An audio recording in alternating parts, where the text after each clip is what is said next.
Morning cactus people. I wouldn't normally be filming indoors, but yesterday I was having a bit of a clear up and I've gathered together the seedlings from the past year and, well, 2 years actually. So I thought, while I've got them all together, we'll have a little look through them and see what's what, see what's grown and what hasn't. Now, when I sow them, I write down in my little book all what I've sown. This is the year before's seeds, and we've already seen some of these when they came up weren't actually what I'd paid for in the first place. This is last year's ones, all numbered again, so as you can see I've planted sown quite a few seeds, and this is what's left. So first off, we've seen these before, Brodia tabularis. This is a peach variety. I sowed these and then they got attacked by scarab flies, so I moved them into this mix, which is just volcanic ash and leaf mould, which they seem to be fine in there now. I lost a load of them last year, so a little bit of glass on the top to keep the flies out. And these, hang on, we won't come on to those yet. I'll do the other ones first. First ones here, I've written little labels on the top. We've got Echinocerius pentalophus down here, and Mammillaria boccasana, which they've been a bit etiolated. They needed a bit more light, so that might have been my fault where I had the tray. At the back, these are the Mammillaria spinosissima, tries to say that right, the red-headed Irishman. I've only got 2 of those survived, but I didn't have that many seeds in the first place. I think it was only about 6 or 8 seeds. And a couple at the front, these are Harnianas, Mammillaria Harnianas, so they've not done too bad. The reason I've got these lids on and the fleece on there to stop anything getting through is because of the scarab flies. We've had terrible trouble with them, and as you can see I've put the covers on all of them trying to keep them out, and still they've got in. These 2 at the back here, lots of seeds sown, they all came up. There was lots of germination, not a single one left. And in the back here, these were all Echinocactus grusonii, and a few at the side there. Nothing left. The scarab flies have eaten the roots off those, and they've completely died. So you can see what what we're up against here. And so what I'm thinking is, with all this protection, the scarab flies are actually in the compost, or the eggs are, and so I'm doing a different thing this year, and I'm not going to use Ziggy's #1 compost, because that might be where they've got in. They're fine if they can get to a certain stage.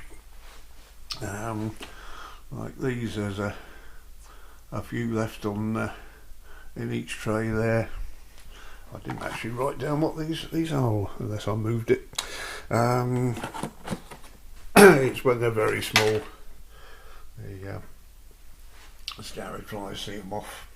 Now these ones are Echinopsis, lilac Echinopsis, which there were quite a few more in there as well, but they've now got to a stage where they're big enough. If the flies do get in, they're not going to have the roots off these, or they don't seem to anyway. But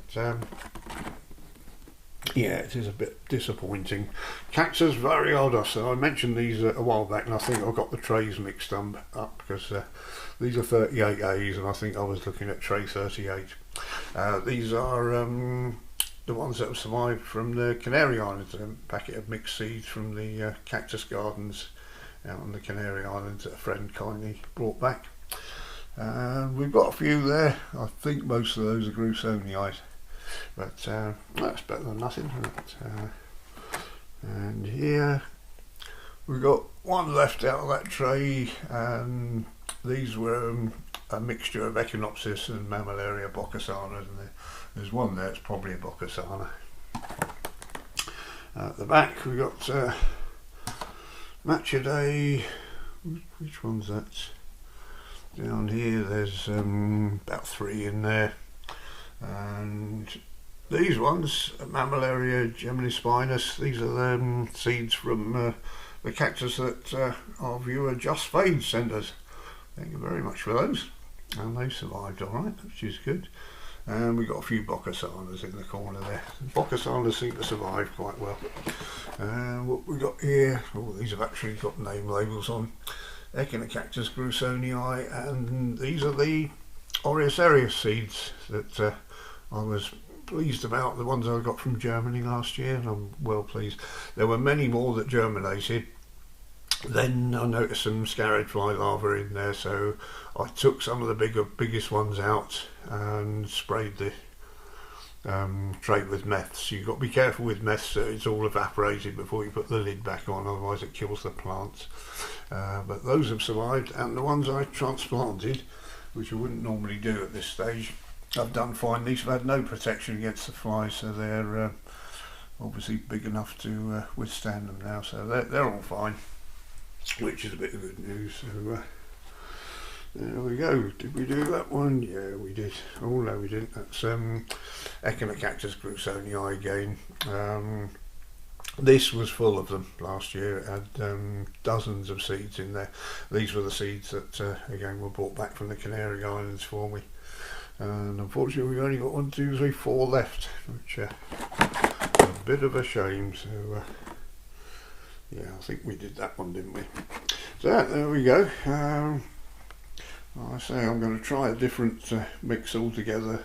I've got a little tub of volcanic ash to experiment with, but I've got to do something because I can't afford to keep losing seeds at this rate to all these tiny flies.